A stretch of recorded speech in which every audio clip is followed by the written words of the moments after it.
Nawashukuru sana waandishi wa habari kwa kufika hapa katika ofisi yangu hii hapa kwenye jiji la Dodoma, na nyote mnafahamu kwamba nchi yetu ipo katika kupita mapito mbalimbali ambayo ni muhimu tukaendelea kuijenga nchi yetu, lakini pia kuwajenga Watanzania wenzetu kuendelea kubaki katika msimamo, katika mlengo, katika mtizamo wa kulinda nchi yao na kuhakikisha mamlaka za juu zinaendelea kutimiza wajibu wake kwa wananchi wake, na sisi sote tukiwemo. Kwa jina naitwa Mwesigwa Zaidi. Naitwa Mwesigwa Zaidi.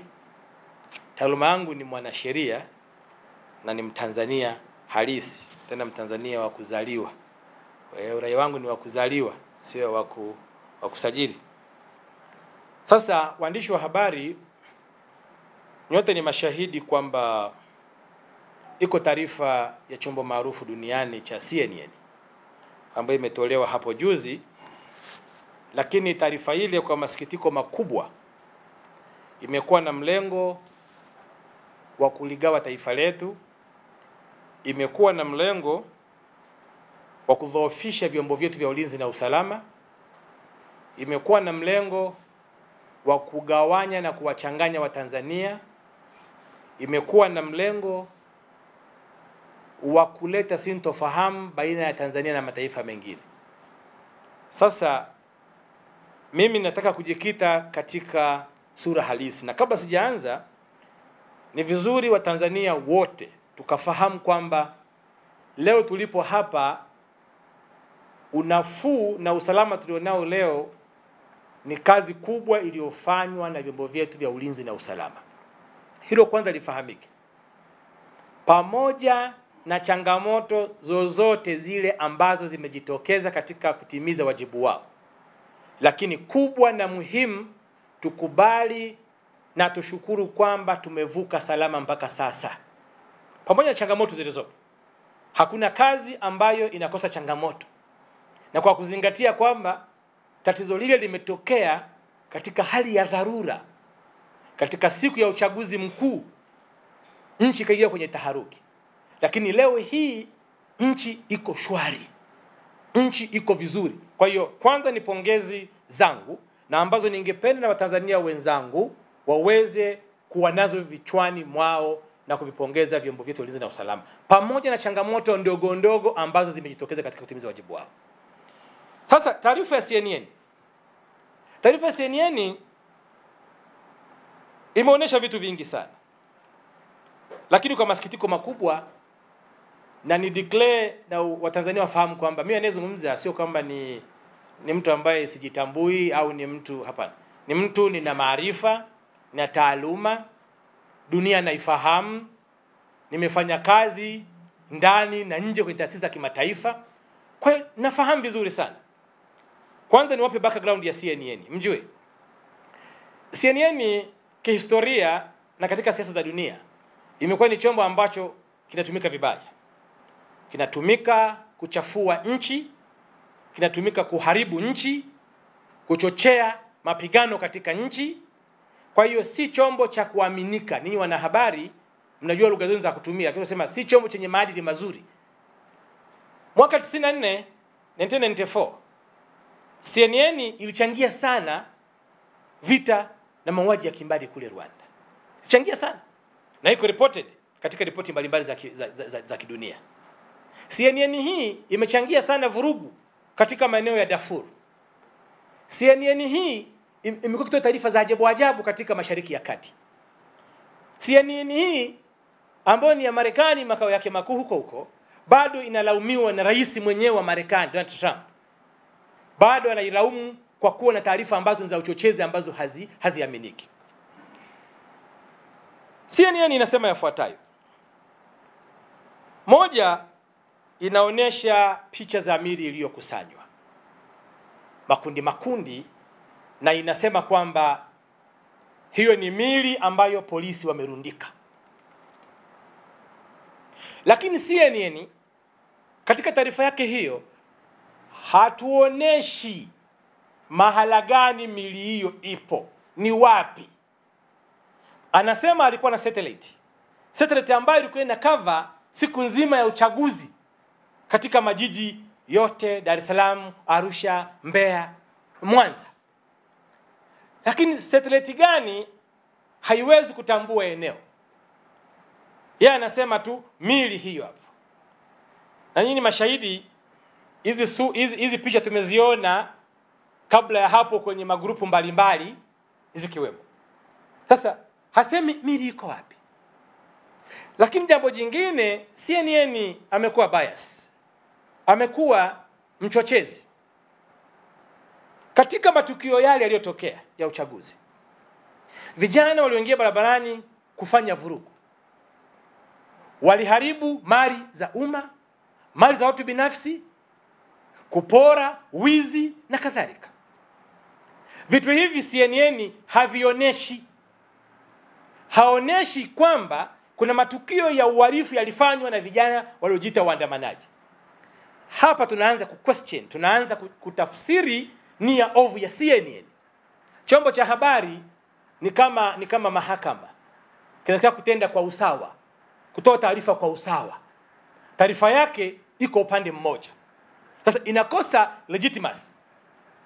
Nia na madhumuni ya taarifa hiyo inarudi kutengeneza moto kwenye nchi yetu. Kitu ambacho hatuko tayari, na Watanzania wote tusimame imara kupinga hilo. Haoneshi madhara. Ziko picha mnazo waandishi wa habari, mabasi yamechomwa, watu wanaingia kwenye maduka kuiba Mwanza, wanasomba mali za watu. Havioneshwi na CNN hivyo kama matokeo ya vurugu za waandamanaji ambao walifanya. Hapa nia yake inatibika kuwa mbaya.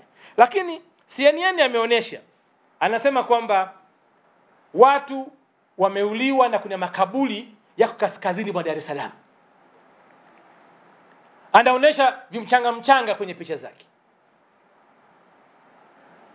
Kama satellite yake ilifanya kazi ya kuona makaburi, kwa nini satellite yake isiwaoneshe watu wakizika hao watu?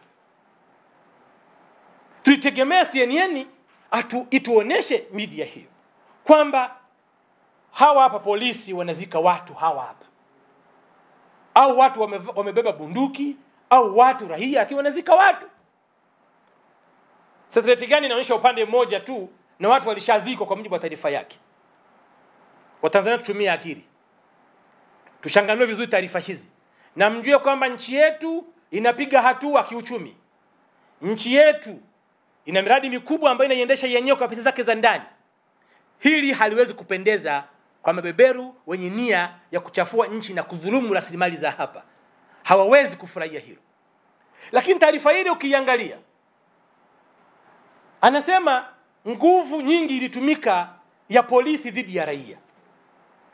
Nilitegemea mimi kama chombo kikubwa cha dunia ambacho kina wataalamu wazuri sana, kingetuonesha basi hata uwiano kwamba tazama, raia mmoja hana silaha, amenyosha mikono amejisalimisha, polisi 10 wa silaha wanamshambulia. Tulitegemea hivyo ili tuone sasa matumizi ya nguvu yaliyokithiri ya polisi dhidi ya raia. Ndugu wanahabari na Watanzania wenzangu, nyote mlikuwepo na mliona.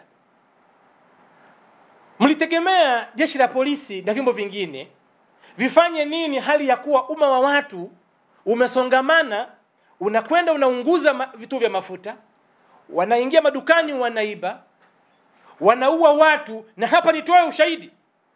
CNN kuna raia wameuliwa na waandamanaji. Hasemi upande huo kwamba waandamanaji wameua watu, hasemi. Kwa mfano Dar es Salaam, eneo la Kibo, siku hiyo ya vurugu, dada mmoja ambaye anaitwa Bi Claudia Peter Masawe. Claudia Peter Masawe mfanyakazi wa Vodacom ambaye alikuwa anafanya duka la Voda Shop Mlimani City pale. Mida saa 11 anarudi, amevamiwa, ameporwa begi lake na wale vibaka, ameuliwa. Tarehe 19 alijeruhiwa, akaumia, akapelekwa hospitali ya Bochi, Dar es Salaam. Tarehe 19 amepoteza maisha. Tutegemea CNN ionyeshe haya kama ingekuwa ni fair, kwamba yako madhara wamesababisha waandamanaji.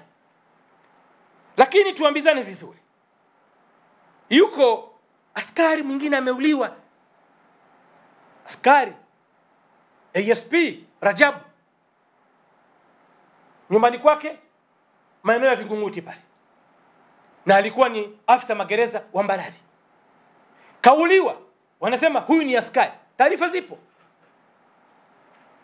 Mbona hii CNN haisemi? Hiyo ni mifano michache. Kama kweli CNN ingekuwa ni chombo cha uhalali, chombo cha nia ya kuonesha madhara yaliyotokea, tulitegemea kionyesha na upande wa pili kwamba haya pia yaliweza kutokea. Huyu mke aliyeuawa na hawa waandamanaji ni mke wa Bwana Anochiche Mgaya. Mke anaitwa Claudia Peter Masawe, mume anaitwa Bwana Anochiche Mgaya. Hospitali ya Bosch 19 pale mtu kafariki, wameenda kuzika kwao kule kaskazini. Lakini CNN anasema kwamba maandamano yanatokana na wananchi hawakubali serikali yao. Huu ni uzushi. Tulitegemea chombo kama kile cha kimataifa kitupe takwimu, kituambie kwamba kimehoji asilimia ngapi ya wananchi wa Tanzania na asilimia ngapi inakataa serikali yao. Hakuna takwimu, uzushi tu. Amepata wapi? Relevance, uhalali wa taarifa zake ni nini? Nyinyi wanahabari mnajua. Habari itakuwa na chanzo. Chanzo ni nini? Kawahoja akina nani? Wapi? Na lini kumpa hizo taarifa? Ndio maana nasema CNN ni chombo cha uzushi. Na taarifa yake ni ya uzushi na ipuuzwe. Lakini askari wangapi wameuliwa? Tunakubali katika kutenda jukumu lao, wako raia waliuliwa. Liko wazi hilo. Liko wazi. Swali ni katika mazingira gani? Swali ni je, CNN ilitaka wananchi wamalize nchi nzima waandamanaji, wateketeze nchi nzima Tanzania imalizike? ATM zimevunjwa, sote tumeshuhudia, tunaona kwa macho yetu. Matobo ya ATM yako pale. Mbona CNN haionyeshi matobo ya ATM zilizotobolewa hela zikachukuliwa? Mbona CNN haijawahoji wenye vituo vya mafuta waliopoteza mali zao? Naanza kuona mashaka katika taarifa ya CNN. Hivyo basi, niwaombe wananchi wa Tanzania, tuendelee kuamini serikali yetu, tuendelee kushikamana pamoja na changamoto ambazo tumepitia katika uchaguzi huu. Hazitufanyi kuacha uzalendo wetu kwa taifa letu. Halitufanyi kubeza vyombo vyetu vya ulinzi na usalama. Haitufanyi kugawanyika. Lakini tujiulize jambo jingine. Kuna huyu jamaa anayejiita rais wa Gen Z, huyu anasema ni Mtanzania. Tazameni hata anavyozungumza kama robot vile. Alafu Watanzania sisi tunajuana Watanzania jamani. Ukisema Mtanzania tutajua Mtanzania wa wapi. Tuna makabila tunajuana sisi hapa. Hatufukui makabila, lakini tunajuana sisi Watanzania. Hata mtu aliyekaa Marekani miaka 50 hatajulikana ametoka. Mimi ukisema mimi ni Mnyambo toka mkoa wa Kagera. Najulikana sisi ukoo wetu, najulikana na familia yetu, najulikana ndugu jamaa, wananijua. Watu kama huyu ni Mwesigwa, ni Mnyambo wa sehemu fulani. Wewe unajulikana, ndugu yangu ni mtu wa sehemu, unajulikana Mtanzania. Hakuna Mtanzania neutral sisi hapa kama kuna Mtanzania mwenye jina la Tanzania neutral. Tuna Mtanzania tunamjua, ni Mtanzania Mzanzibari, ni Mtanzania Mchaga, ni Mtanzania Mkikuyu, Mkerewe, ni Mtanzania. Tunajua.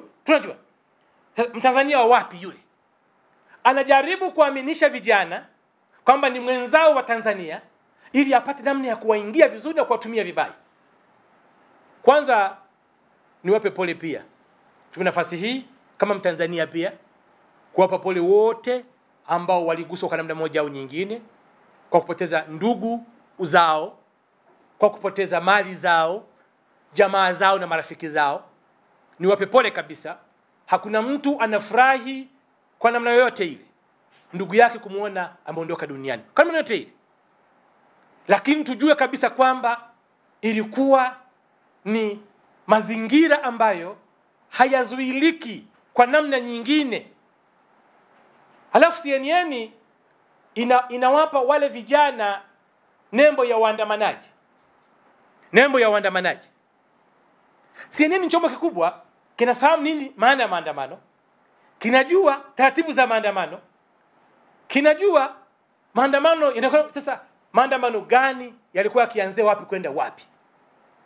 Huu ni uchochezi, ni namna ya kuanzisha vurugu nchini, na sisi kama Watanzania tunaojitambua tutasimama imara kulinda nchi yetu.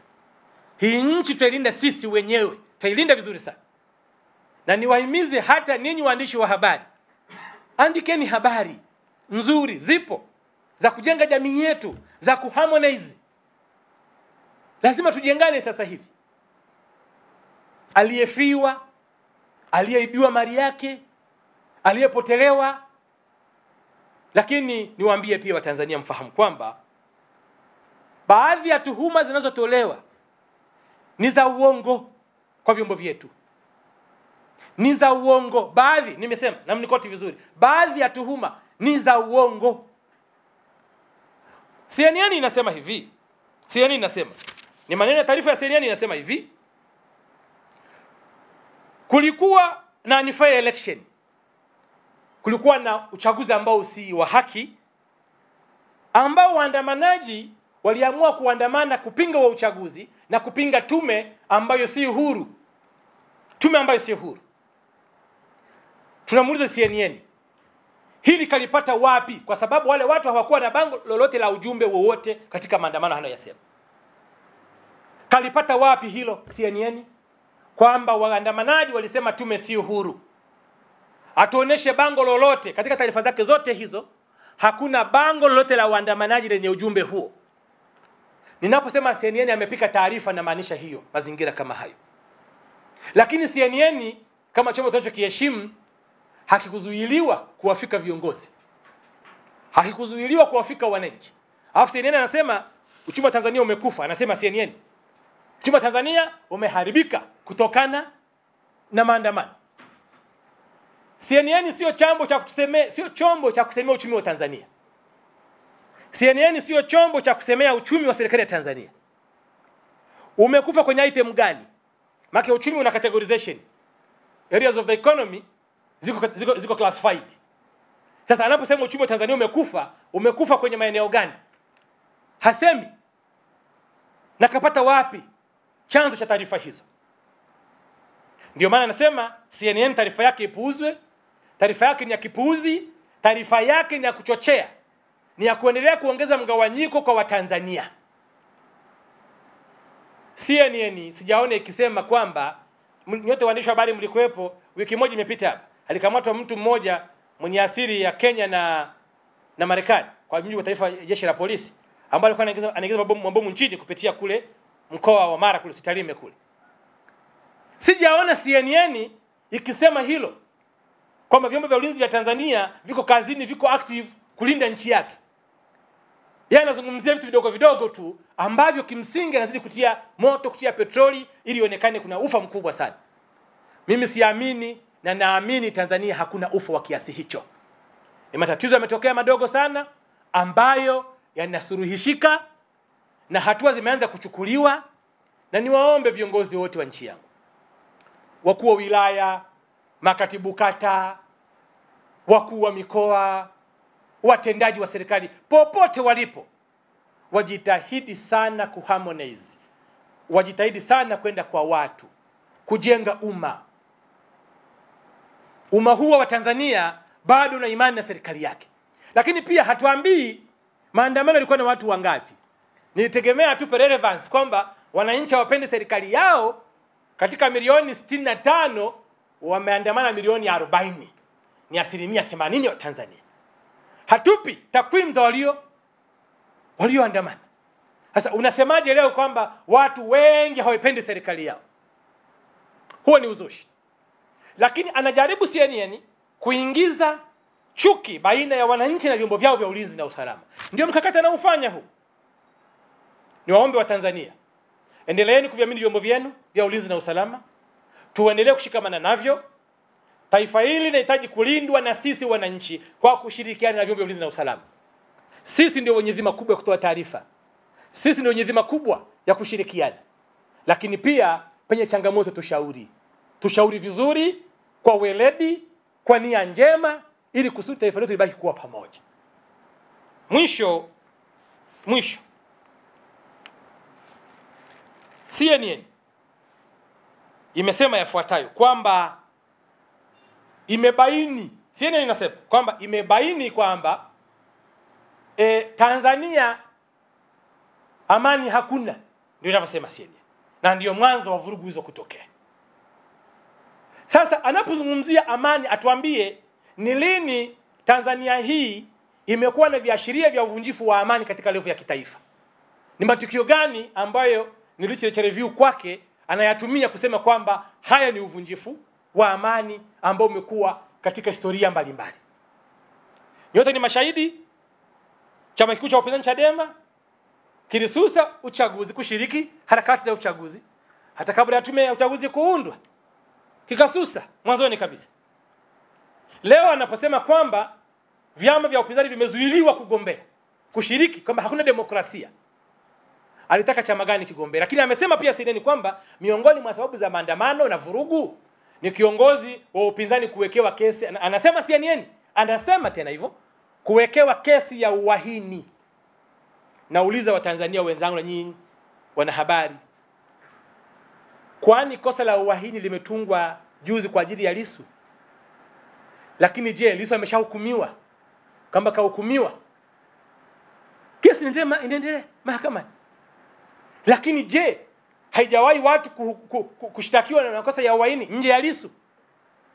Lakini swali jingine la msingi, je, ikiwa sheria imetungwa na makosa yamewekwa na adhabu imewekwa, kwa hiyo mwanasiasa akifanya kosa asishtakiwe mahakamani kwa sababu ni mwanasiasa? Yaani mahakama ipo kuchagua kwamba huyu ni mwanasiasa asishtakiwe, huyu mfanyabiashara asishtakiwe, huyu mtumishi wa umma asishtakiwe? Sidhani kama CNN wana akili nzuri. Sidhani kama wanajitambua vizuri katika hali kama hii.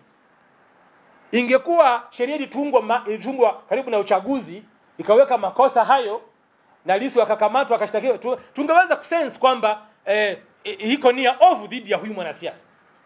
Lakini sheria ipo muda mrefu tu, ipo. Sasa anataka sisi kutishia serikali yetu kwamba watu wasichukuliwa hatua wanapotenda makosa ili nchi iendeje bila kufuata sheria. Serikali inafuata sheria, wananchi tufuate sheria, na wao wengine wote wafuate sheria. Hivyo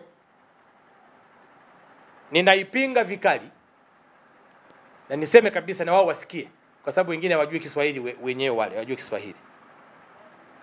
I, Mwesigwa Zaidi Siraj, being a Tanzanian of sound mind, I've passed through the whole called the CNN report of investigation over what happened during the general election on 29th October 2005.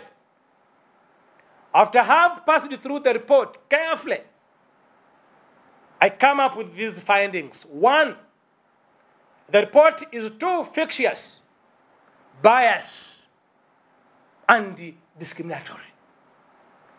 Such a report intends to disturb our nation, divide Tanzanians, and cause further insecurity to our nation, of which we are not ready to accept it. CNN report is lacking legitimacy and relevance due to lack of sources, credible sources. The report is too general. It has no proper and credible source where the information was collected.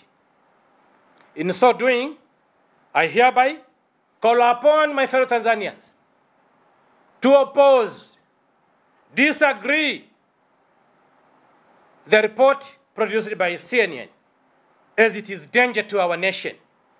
And I hereby call upon my fellow Tanzanians to join efforts, fight against colonialism, fight against all who lead motions, violence, strikes to attack our nation.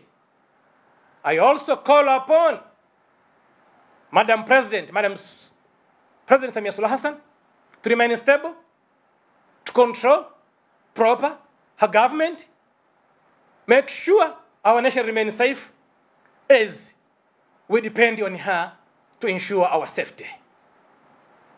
After so, I hereby call upon all of the medias in Tanzania to join efforts, knowledge, and make sure they collect credible, proper information which are relevant to our nation, which join Tanzanians, which make our nation to shine, internal and external. End of my presentation.